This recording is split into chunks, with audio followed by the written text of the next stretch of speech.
commencement était le Verbe. Le Verbe était avec Dieu et le Verbe était Dieu.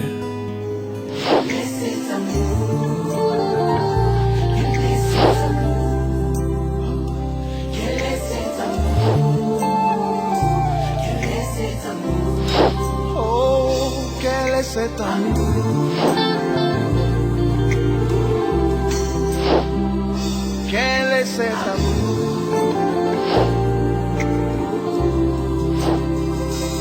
Emmanuel.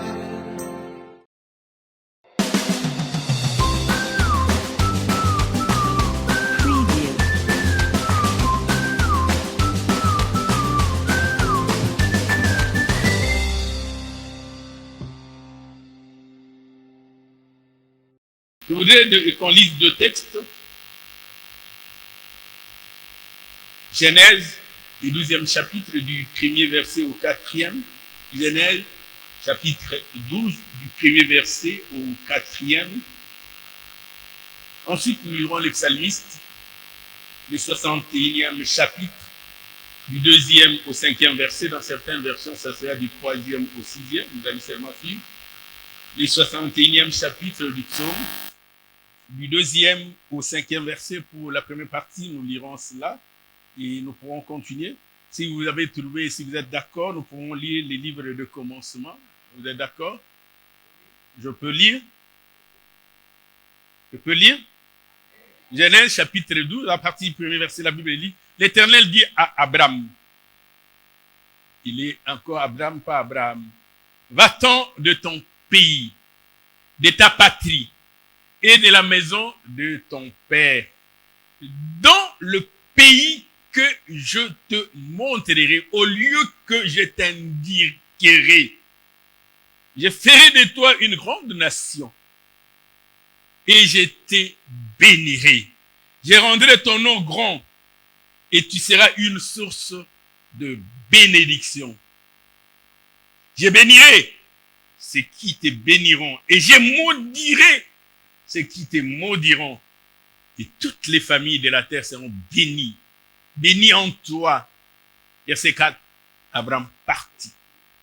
Comme l'Éternel le lui avait dit, comme l'Éternel le lui avait demandé, comme l'Éternel le lui avait ordonné, il partit. Lot partit avec lui. Abraham était âgé de 75 ans lorsqu'il sortit des Charans. Psaume, le 61e chapitre, à partir du verset 2. La Bible dit, du bout de la terre, j'écris à toi le cœur abattu. Conduis-moi sur le rocher que je ne puis atteindre. Car tu es pour moi un refuge, une tour forte en face de l'ennemi. Je voudrais séjourner éternellement dans ta tente, me réfugier à l'abri de tes ailes.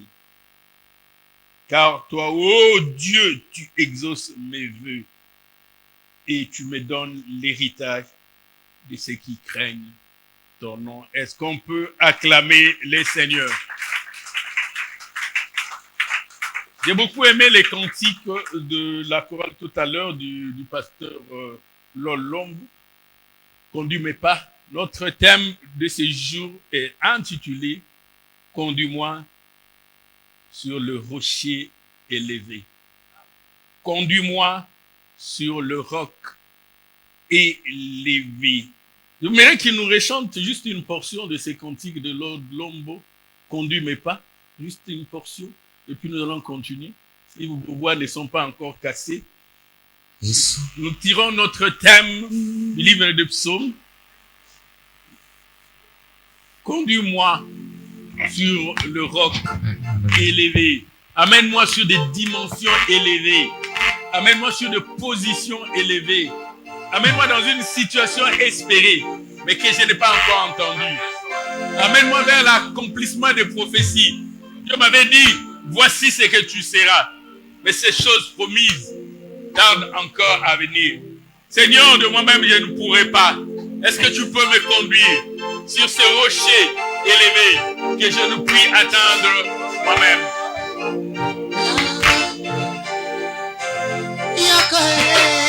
Yakapizala,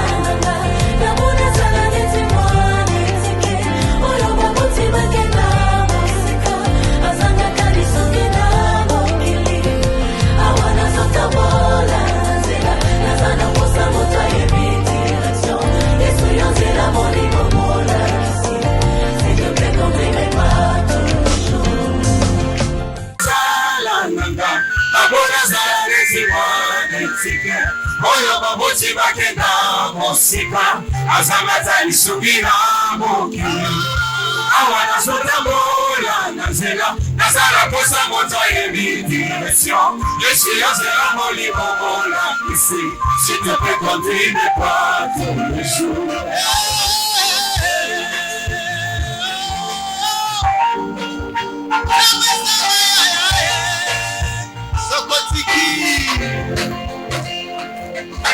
Sokoziki na baby, sokoziki na Sophie, sokoziki na Samuel Wesunga.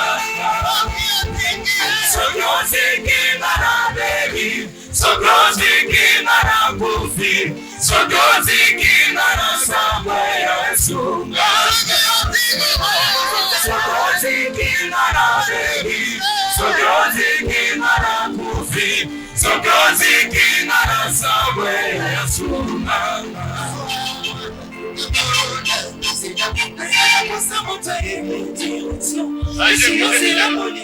J'ai beaucoup aimé. Ah, naza tamboula na nzela, naza na posa muto ayebi direction. Alléluia. Est-ce qu'on peut encore acclamer les seigneurs? Est-ce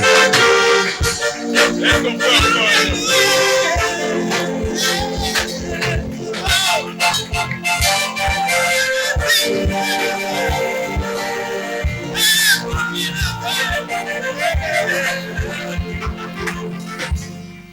la boye kozala lokola mwana etike o baboti bakenda mosika.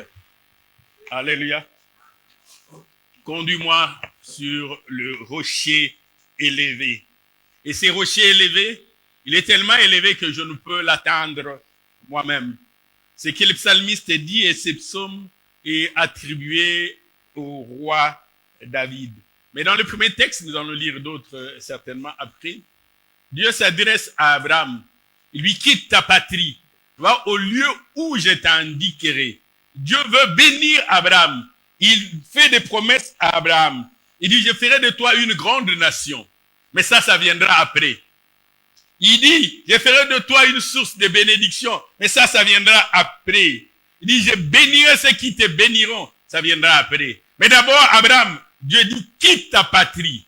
Va là où j'étais. Il est important, bien aimé dans le Seigneur, pour expérimenter certaines choses, pour recevoir la bénédiction de Dieu, pour recevoir la part qui t'est échue, de suivre la voie de Dieu, d'aller là où il t'indique. Les enfants d'Israël étaient en captivité en Égypte. Dieu dit, je ne peux pas vous bénir dans votre position d'esclave. L'esclave ne peut pas posséder de biens. Tout ce que l'esclave possède, c'est pour son maître. Il devait d'abord les affranchir, les sortir de l'esclavage, de la captivité, les libérer. Ce n'est qu'après que la bénédiction devait venir. Alléluia. Bien aimé dans le Seigneur, Dieu te regarde, il y a des promesses. C'est une évidence. Nous allons y revenir dans les textes de psaume. C'est une évidence. La promesse de Dieu est indiscutable. Mais Dieu ne veut pas te bénir là où tu es. Dieu ne voudrait pas te bénir parce que tu es à Babylone. Tu es au milieu de la débauche, de l'impureté, des abominations. Dieu voudrait que tu sortes d'abord de cette vie d'esclavage, de servitude dans laquelle tu te retrouves et que tu sois affranchi. Ce n'est que quand tu seras affranchi que tu pourras posséder des biens en propre. Est-ce qu'il y a quelqu'un qui me comprend? Est-ce qu'il y a quelqu'un qui me suit? Il dit, tant que tu es esclave, tout ce que tu posséderas sera pour ton maître.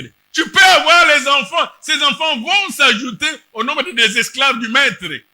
Alléluia.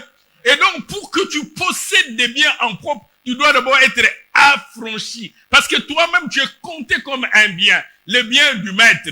Tu peux avoir des enfants, des jumeaux, des triplés. Ils vont s'ajouter au nombre des esclaves. Ça sera des esclaves en plus. Mais pour que ça devienne réellement ton héritage, il faut aller là où Dieu t'indique. Dieu pouvait bénir Abraham là où Abraham s'est trouvé. Il dit, mais quitte ta patrie. Tu iras à l'endroit. Dieu veut, dit, quitte Charan. C'est pas le lieu indiqué. Il dit, c'est là, à l'endroit. De la même manière, il a envoyé Moïse vers Pharaon. Il dit, laisse mon peuple quitter l'Égypte pour aller les lieux où moi j'indiquerai. Pour recevoir la bonne part, il faut être au bon endroit. Alléluia. Alléluia. Il faut pas dire nazo zela bilaka. Tu n'es pas au bon endroit. Nazo zela nzambe akokisa. Mais tant que tu es à Babylone, tant que tu es en Égypte, Dieu a coquissaté. Parce qu'il sait que même s'il le faisait, il ne le fera pas pour toi. Oh, Dieu veut faire pour toi. Aligné à ça, là, solo. Oh, toi, tu es un bien. Tu es encore entre les mains d'un servisseur, d'un maître qui te possède. Il veut d'abord que tu sois affranchi, délié des liens de la servitude, de ces choses qui te tirent vers le bas, de ces liens qui t'empêchent de prendre l'envol. Pourquoi remplirait-il tes poches quand tes poches sont trouées? Il voudrait d'abord que tu répares les poches, ensuite qu'ils viennent le remplir. Ne dis pas Dieu remplit seulement. Alléluia. Quittez, sortez de Babylone, sortez de ces milieux impurs, des abominations, de l'idolâtrie, de la calomnie, de la méchanceté, de l'impudicité. Sortez de ces milieux de mensonges. Aussi Dieu étendra sa main sur toi. Alléluia. Dieu peut bénir où il veut. Mais pourquoi demande-t-il à Abraham de quitter d'abord? Ensuite, il dit, je te bénirai. Je rendrai ton nom grand. Alléluia. Telle était la promesse faite à Abraham. De quitter et de recevoir des bénédictions en abondance. Dieu dit, je ferai de toi une source de bénédiction. Mais après que tu aies quitté ta patrie. Alléluia. Alléluia. Et voici un jour, Dieu envoie son homme, son prophète, Samuel. Quand il a rejeté Saül, il s'est trouvé un homme selon son cœur. C'était l'un des fils d'Isaïe qui devait succéder à Saül pour être roi. Après tout ce qui s'est passé, finalement, David va être roi. Mais David est roi, mais il ne devient pas roi. Et Dieu ne demande pas à David d'aller tuer le roi qui était là pour qu'il puisse le remplacer. Dieu ne demande pas à David de prier, de faire des incantations pour que Saül meure. Il était là en train d'attendre le moment favorable. Mais il avait l'onction royale, mais travaillant chez le roi. Il savait que la royauté était devant. Mais pendant qu'il attendait la royauté, Saül s'éleva et a commencé à attenter à la vie de David. Plusieurs fois d'ailleurs, il lui a lancé des javelots, des lances pour les tuer. Celui qui est appelé à devenir roi a appris ces jours-là les esquives, comment éviter les flèches du roi. Un jour, il va fuir Saül. Mais David, ta royauté t'attend. C'est à Jérusalem. Mais David va fuir. Et quand il fuyait, pour se mettre à l'abri, il dit, la meilleure manière de se cacher, c'est aller chez les ennemis d'Israël. Vous allez voir où David va. Il dit, papa, chez les amis, il viendra me suivre. Chez les ennemis du roi. Oh, lui-même est juif, lui-même est hébreu. Il va se cacher chez l'adversaire pour imaginer son désarroi. Mais David, tu es appelé à être roi. Quand nous lisons 1 Samuel, chapitre, le 21e chapitre, vous allez vous rendre compte que David se retrouve chez le roi de Gath, le roi Akish. Je peux lire ça. 1 Samuel, chapitre 21, à partir du verset 10. David se leva et s'enfuit le même jour loin de Saül. David, tu es appelé à être roi. Mais tu t'éloignes de la capitale, du chef-lieu des institutions. Et David arriva chez Akish, roi de Gath, verset 11. Les serviteurs d'Akish lui disent, n'est-ce pas là, David, le roi du pays? N'est-ce pas lui le vainqueur de Goliath? N'est-ce pas celui pour qui l'on chantait et l'on disait, Saül a frappé ses 1000 et David ses 10 000? N'est-ce pas lui? Verset 12, David prit à cœur ces paroles. Et il y eut une grande crainte, une peur. Il s'est dit, je suis chez l'ennemi, chez le roi des Gath. Il dit, comment faire pour m'en sortir? David, tu es chez ton homologue, roi. Il dit, non, ici, il faut sauver ma peau. 1 Samuel, chapitre 21, verset 13. David se montra comme fou à leurs yeux et fit devant eux des extravagances. Il faisait des marques sur les battants de porte et il laissait couler sa salive sur la barbe tombée. Le roi Akish dit à ses serviteurs, mais vous voyez bien que cet homme a perdu la raison. Pourquoi me l'a mené? En réalité, David est en train de fuir Saül. Et il se retrouve chez l'ennemi d'Israël. Il dit, pour qu'on ne me tue pas, je dois tout faire, même faire le fou, même faire les malades. Il commençait à faire des grimaces, des extravagances, à mettre des marques sur le bâton, sur le porte, sur le muraille, à laisser couler la bave, la salive tomber de sa bouche. David, tu as été roi. David est en détresse. David écrit le psaume 61, il dit, du bout de la terre, j'écris à toi, le cœur abattu.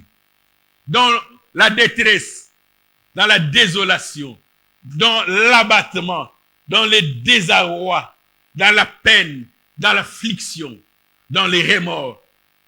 David est triste. Il dit, mais j'ai été roi par un prophète de Dieu, envoyé par Dieu.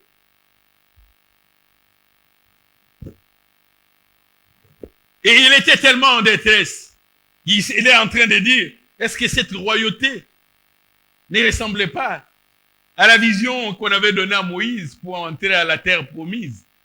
Il n'y était pas entré, mais il avait vu de loin. Est-ce que c'est une espérance ou réellement je suis appelé à devenir roi? Quand nous lisons 1 Samuel chapitre 27, dans la débandade, David commence à confesser même la mort. David commence à dire, Saül est fort, il a l'armée, il a la cavalerie, il a les chasseurs de pointe, il y a des stratèges militaires qui peuvent me cerner. Et dans 1 Samuel chapitre 27, le premier verset, David dit en lui-même, j'ai péri un jour par la main de Saül. David est dans le désespoir. Il dit, mais c'est lui-là. Il est assis sur le trône. Et c'est lui qui va attenter à ma vie. Moi, je n'ai pas une armée de défense. Je n'ai pas une garde rapprochée. Je n'ai pas une garde royale ou une garde républicaine pour me sécuriser et me protéger. David dit, dans 1 Samuel 27, le premier verset, il dit, certainement, à ne point douter, indiscutablement, je mourrai. Et il détermine même de la manière dont il va mourir. Il dit, je périrai par la main de Saül. David, souviens-toi que tu as été un roi, mais la promesse est venue de Dieu, et l'onction est de Dieu. Au lieu de voir la royauté s'approcher de lui, David a comme l'impression que la royauté est en train de s'éloigner de lui. Bien-aimé dans le Seigneur, ça peut être aussi ton cas. Tu as reçu des promesses de la part de Dieu. Dieu a dit, voici, je ferai ceci dans ta vie. Comme ce fut le cas avec Abraham et Sarai qui était devenue Sarah. Les années passées. À un moment, on avait comme l'impression que la promesse de Dieu ne s'approchait pas, mais avait tendance à se dissiper. Sarah va même proposer à Abraham un raccourci pourvu que nous ayons une postérité, une manière de dire, bon, nous allons nous consoler en disant Dieu nous a quand même donné une postérité. Dieu t'a dit tu auras un enfant. Et la science te dit une femme à 42 ans est ménopausée. Et toi tu te dis mais je suis à quelques temps de la ménopause. Que dois-je faire? Peu importe le moyen. Le plus important c'est d'avoir un enfant. Un enfant, c'est un enfant, c'est une âme. Dieu ne va pas rejeter cette âme. Dieu va l'agréer. Et tu commences à te consoler. Tu commences à te chercher des solutions. La promesse de Dieu est là. Mais l'accomplissement pose problème. Dieu t'a fait des promesses. Peut-être que c'est un diplôme. Peut-être que c'est un voyage. Peut-être que c'est un travail. Peut-être que c'est le mariage. Peu importe. Et comme le mariage tarde, tu dis, ben, ce qui compte, c'est le résultat. Il avait forcé la main. Chez nous, quand tu as engrossé, on t'amène. Comme disent les Kinois Tiangazem. Et puis on t'amène. Il dit, j'ai atteint les résultats. Après, on va trouver un aménagement. Nous aurons l'évêque Léon et on va arranger.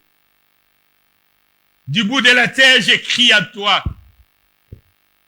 Le cœur abattu. David dit, je ne suis pas dans la joie, je ne me réjouis pas. Je suis dans la peine. Je suis dans la crainte. David dit en lui-même, j'ai péri un jour par la main de Saül. Et voici, David, plutôt encore dans sa fuite, va se retrouver en train de diriger un petit groupe. Il commence à faire des excursions. Il dit peut-être que ma royauté, c'était ça. J'avais vu trop grand. C'était juste un petit groupe. Quand tu as 400 personnes à ta charge, un roi.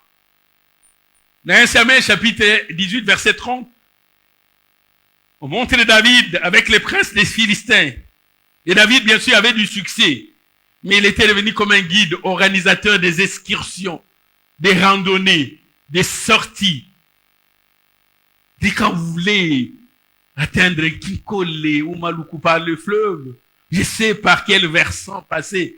David, est-ce à cela que tu as été appelé? Ou à la royauté? Mais David voit la royauté, mais la royauté est loin. Du bout de la terre, j'écris à toi. Est-ce que cette promesse va finir par se réaliser? Ou comme l'a dit Hébreu, nous l'avons salué de loin, sachant que sur terre, nous n'étions que de pèlerins. Peut-être que cette royauté, ce n'est pas moi, mais c'est à ma postérité. C'est ma postérité qui verra la royauté. Est-ce que c'est seulement moi? Et David se retrouve dans des doutes. Voici un bon jour, avec la guerre contre les Philistins. Le roi Saül meurt. David dit, il n'est pas mort de ma main. Il est mort. Et maintenant, la royauté m'est acquise. J'ai été roi par un prophète, juge et sacrificateur de l'Éternel. Qu'est-ce qui peut m'empêcher de devenir roi? Je suis un choisi de Dieu. 2 Samuel chapitre 2, verset 7. David s'est dit, je suis le roi. Et il dit que vos mains se fortifient et soyez des vaillants hommes. Car votre maître Saül est mort. Et c'est moi qui ai la maison de Juda en oint pour roi sur elle. Cependant, il y avait un général, Abner, fils de Ner, qui était chef de l'armée de Saül. Il va prendre un des fils de Saül, appelé Ishbosheth, et le fit passer à Mahanaïm, et il l'établit roi sur Galad, sur les Géréens, sur Jiraël, sur Ephraïm, sur Benjamin, et sur tout Israël. Abner, qu'est-ce que tu fais? À l'époque, pour être roi, il fallait d'abord être roi par un prophète. Mais voici un général, ça ne date pas d'aujourd'hui. Il établit Ishbosheth. Il est tué roi. Et il avait l'armée. David dit, mais qu'est-ce qui arrive? Moi, je dois devenir roi. Dieu a dit, il a arraché la royauté d'entre les mains de la famille de Saül et me l'a donné. Et c'est pratiquement dans ces contextes que David va écrire les psaumes 61. Il dit, du bout de la terre, j'écris à toi, le cœur abattu. Il a vu par où il est passé. Ça peut être possible que toi-même tu sois passé par là. J'ai vu une sœur une fois qui témoignait, qui disait qu'elle était même à la veille du mariage, pensant que le mariage s'approchait et que l'homme était dans les préparatifs pour venir l'épouser. Et malheureusement, l'homme avait jeté son dévolu sur une autre personne. Le mariage qui était proche s'était encore éloigné. Il est tombé encore dans l'inconnu, dans le doute. et même dans l'incertitude. La promesse de Dieu est là, elle est réelle, elle est véritable, elle est indiscutable. Mais ça ressemble à un roc élevé. Les rocs élevés pour David, c'était la royauté. Toi, peut-être, c'est les diplômes. Je connais quelqu'un pour avoir des diplômes d'État. Il a dû refaire 5 fois la session. C'est à la 5e fois que finalement il va obtenir. Et encore, de quelle manière? Une tangente. Et la personne criait, Seigneur, les diplômes, est-ce que je l'atteindrai? Ou je ne l'atteindrai pas? Mais c'était un passage obligé. Et Dieu merci. Après l'école secondaire, il va faire des brillantes études universitaires. Dieu l'avait relevé. Du bout de la terre, j'écris à toi, le cœur abattu. Y a-t-il quelqu'un parmi nous qui est dans l'abattement? Dans la tristesse à cause d'une chose espérée, attendue, qui tarde à venir? J'ai bien aimé un collègue à l'université. Il savait qu'après les études universitaires, on est préparé à devenir DG, à devenir ministre, à devenir PCA. Et telle était son espérance. Et il continue encore à attendre l'accomplissement. Qu'est-ce que tu attends, toi? Y a-t-il une prophétie? Y a-t-il une promesse? Y a-t-il un roc élevé que tu n'arrives pas à atteindre? C'est peut-être la célébrité, la renommée, l'autorité, la puissance, la force, la richesse, la santé, les enfants, le mariage, les voyages. Et David attendait cela. Il dit, j'ai le cœur abattu. J'ai le cœur dans l'affliction, dans la peine, dans la tourmente. Et j'écris à toi. Il dit, cette chose que je dois avoir, que je dois posséder, je n'arrive pas moi-même. Et j'ai fait recours à toi. Seigneur, conduis mes pas. Dirige-moi dans les limites. J'ai longtemps pleuré. Je connais les collines, les vallées, les cavernes. Tous les lieux de prière, je connais. Les jeûnes de 7 jours, je connais. Des 14, je connais. Des 21 jours, je connais. Des 40 jours, je connais. Mais ces rochers, je n'arrive pas à l'atteindre moi-même. Et David a dit, avec mes efforts, je n'atteindrai pas. Je voudrais faire appel à celui qui peut me rendre fort. Je n'arrive pas, j'essaye. Simon-Pierre, ce jour-là, avait péché. C'était un pécheur. Depuis la naissance, il connaissait les types d'hameçons qu'on utilisait, les types de filets qu'il fallait utiliser. À quelle heure il fallait pêcher? Vers les rivages ou vers les profondeurs, il savait. Mais ces jours-là, il avait péché. Il n'avait rien obtenu. Il a tout tenté, même péché nu. Ça n'a pas marché. Et le matin, il commençait à laver les filets, à se trouver des paroles de connaissance. Qu'est-ce que je dirais à la maison?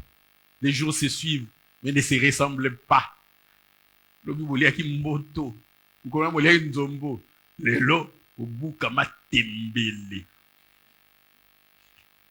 Simon-Pierre n'avait rien obtenu. Mais il fallait que quelqu'un puisse venir. C'est lui qui a le pouvoir d'appeler à l'existence les choses qui n'existaient point. Il dit à Simon d'aller dans les profondeurs et de jeter les filets. Il dit, mais nous avons péché toute la nuit. Cette eau-là, on connaît. Quel genre de poisson nous connaissons? Les carpes, les capitaines, les tilapias, nous on connaît. On n'a rien obtenu. Mais dit, mais seulement à ta parole. C'est parce que toi tu as dit.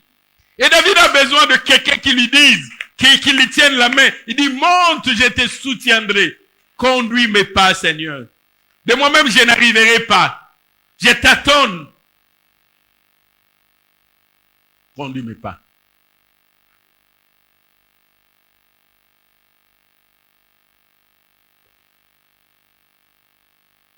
J'aime la manière d'un frère, un chante.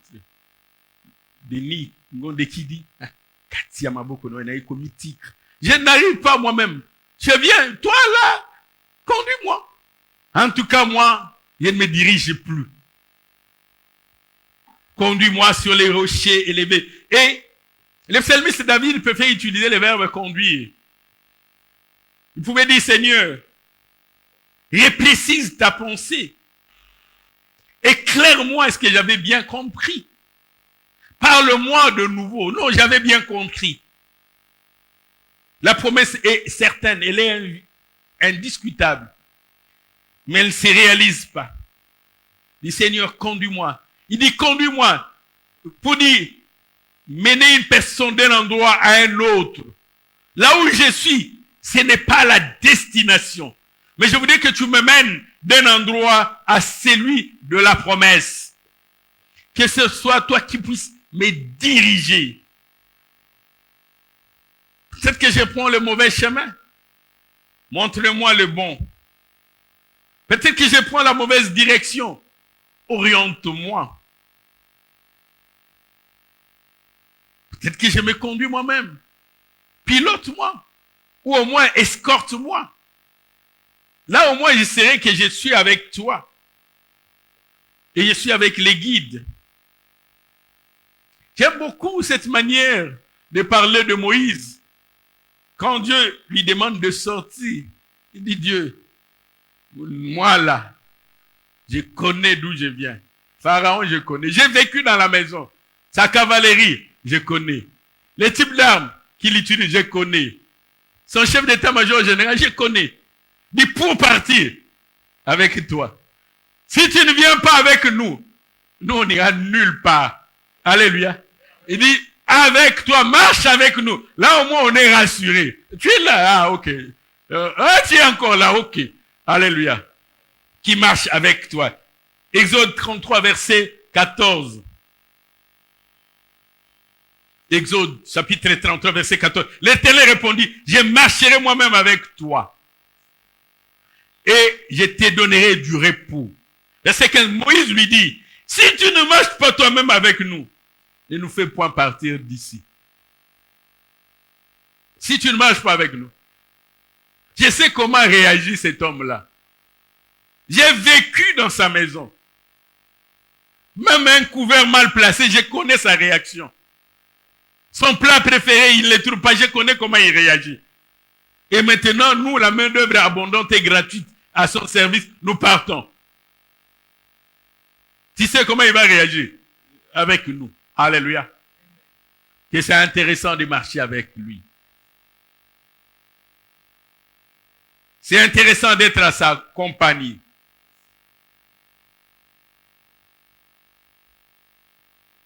J'aime beaucoup l'histoire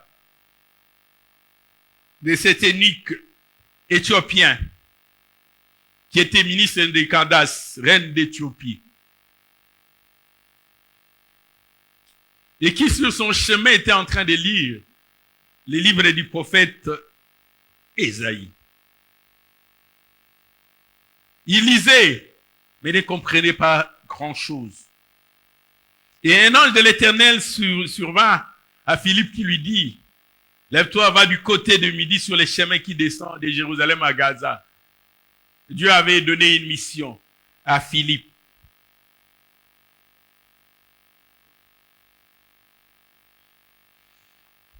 Nous sommes dans Actes des Apôtres, chapitre 8. Lisons le verset 29. L'Esprit dit à Philippe, avance et approche-toi de ces chars. Et Philippe accourut et entendit l'Éthiopien qui lisait le prophète Ésaïe. Il lui dit, comprends-tu ce que tu lis? Et l'eunuque éthiopien répondit, comment le pourrais-je si quelqu'un ne me guide? Et il invita Philippe à monter avec lui et à s'asseoir avec lui. Comment pourrais-je atteindre cet objectif? Comment pourrais-je saisir cette pensée? S'il n'y a personne pour me guider, je ne peux pas me conduire moi-même. J'ai besoin d'un guide. Alléluia. Bien-aimé dans le Seigneur, arrête de te conduire toi-même. Arrête de diriger ta vie toi-même. Arrête de prendre toi-même des orientations. L'énigme éthiopien dit, comment le pourrais-je si personne ne me guide? C'est comme quelqu'un qui quitte le futur, qui vient au présent. Il vient de te dire, là où tu vas, je connais. Je viens pas du passé, je viens du futur. Je connais le futur. Je connais le lendemain, sur le lendemain. Voici ce qui se prépare. Voici ce qui se trame. Tu dois te prémunir de ceci et de cela. Et lorsque tu arriveras, voici ce que tu verras. Alléluia. Comment le pourrais-je si personne ne me conduit? Est-ce qu'il y a quelqu'un au milieu de nous qui a besoin d'être conduit? Est-ce qu'il y a quelqu'un au milieu de nous qui a besoin de la direction? Celui qui pense que la promesse de Dieu ne s'approche pas. Le pasteur Lol l'a dit, Nabouy Kozala, le kola moine étiqué. Ou ba parents, ba kenda musika. Il a besoin de parents proches qui lui disent, mon fils, ne fais pas ceci, mon fils ne fait pas cela. Toboy Kozala, le kola bana, étiqué, ou ba parents, ba kenda musika. Azana moto akola kisao, direction. Conduis-moi sur le rocher. Je vais atteindre ces rochers élevés. Je suis dans les ministères, mais je n'arrive pas à m'organiser parfaitement. Je chante, mais je n'arrive pas à percer. J'étudie, mais je n'arrive pas à atteindre le résultat. Je m'efforce de moi-même. Y a-t-il une meilleure stratégie? Comment pouvez-vous chanter 5 heures, 6 heures sans que votre voix se casse? Moi, à peine 30 minutes, 45, la voix sèche. Comment faites-vous pour arriver à cela? Comment avez-vous pu? Comment avez-vous tenu? Du bout de la terre, j'ai crié à toi, les cœurs abattus. Conduis-moi sur ces rochers élevés que je ne puis atteindre. Quand David dit attendre, il les prend au propre comme au figuré. Ce n'est pas forcément un lieu géographique. Il veut atteindre, ce n'est pas quitter un endroit A forcément vers un endroit B. Mais aussi atteindre, c'est par rapport à une position. On peut être élevé. On peut avoir une autre vision de choses par rapport à la position, par rapport à ce que Dieu réalise dans votre vie. Je voudrais atteindre un tel niveau de savoir, de connaissance. Ce n'est pas forcément géographique. Mais Dieu veut t'élever à un niveau tellement haut. Et l'Ecclésiaste se pose cette même question. Dans l'Ecclésiaste, chapitre 7, verset 27. Ecclésiaste, chapitre 7, verset 27, il dit, ce qui est loin, il est dans la distance. Mais il dit, ce qui est profond, il n'est plus dans la distance, il prend le profondeur. La distance, mais aussi la profondeur. Ce qui est profond, qui peut l'atteindre. On peut atteindre ce qui est éloigné en termes de distance, mais aussi on peut atteindre ce qui est profond. Qui peut l'atteindre?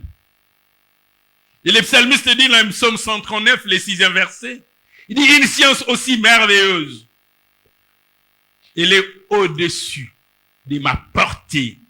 Et l'autre, elle est trop élevée pour que je puisse la saisir. Ce n'est pas une chose matérielle, mais il s'agit d'une chose immatérielle. La science, la connaissance, le savoir, l'intelligence. Elle est élevée. comment l'atteindre. Alléluia. Est-ce qu'il y a quelque chose d'élevé pour quelqu'un au milieu de nous? Quelque chose à laquelle quelqu'un aspire, mais n'arrive pas à atteindre. Qui reste comme une prière, comme un vœu, comme un souhait, comme un objectif, comme une cible, qu'on cherche à atteindre. Un niveau de science aussi merveilleuse. Conduire, atteindre. Mais la troisième chose qui se trouve dans cette portion des Écritures, David parle du rocher. Il n'a pas dit conduis-moi vers un rocher. David dit clairement conduis-moi vers le rocher. Une chose définie, une chose déterminée. Il connaît ce qu'il veut atteindre. Il ne dit pas nzambe sala. Sala na lolenge na yo. Non, il connaît la promesse. Il connaît la promesse. Il sait ce qu'il attend. Il en a reçu l'onction. Il n'a pas dit conduis-moi vers un rocher. Un rocher sera quelconque. Mais lui dit vers le rocher. Et pas n'importe quel rocher. Vers un rocher élevé. Il dit conduis-moi. Il y a des choses qui sont ordinaires, d'un bas niveau, accessible, réalisable par monsieur tout le monde. Ce n'est pas ce que je cherche. Ce n'est pas ça mon aspiration. Un enfant qui grandit dit, ah, moi je rêve d'être un jour diplômé d'État. Non. C'est pas un rocher élevé. Les rochers élevés, c'est dire, non, si ça classe, et si Kamundela Souki ça classe. Quand il dit ici, après ici, il n'y a plus rien. Il n'y a plus rien. Oui, c'est là. Alléluia. Il dit un rocher élevé. Dis à ton voisin, un rocher élevé. Dis à ton voisin de gauche, les rochers élevés. Pas des petites choses, pas des choses ordinaires, pas des choses que monsieur tout le monde peut réaliser. 10 000 francs. Programme Kwanga Dendo, na mulanga vitalo na kati. C'est ça ta prière. Kwanga Dendo, na mulanga koka. Nous aspirons au rocher élevé. Dis à ton voisin encore, les rochers élevés. Conduis-moi vers les rochers élevés. Et 2 Samuel chapitre 22 verset 34 dit. 2 Samuel chapitre 22 verset 34. Il dit. L'Éternel rend mes pieds semblables à ceux de biche. Ce n'est pas en les regardant que ses pieds deviennent comme des pieds de biche. C'est une figure. Et l'Éternel me place sur mes lieux élevés. Dis encore à ton voisin, l'Éternel me place sur mes lieux élevés. Dis encore à ton voisin de gauche, l'Éternel me place sur mes lieux élevés.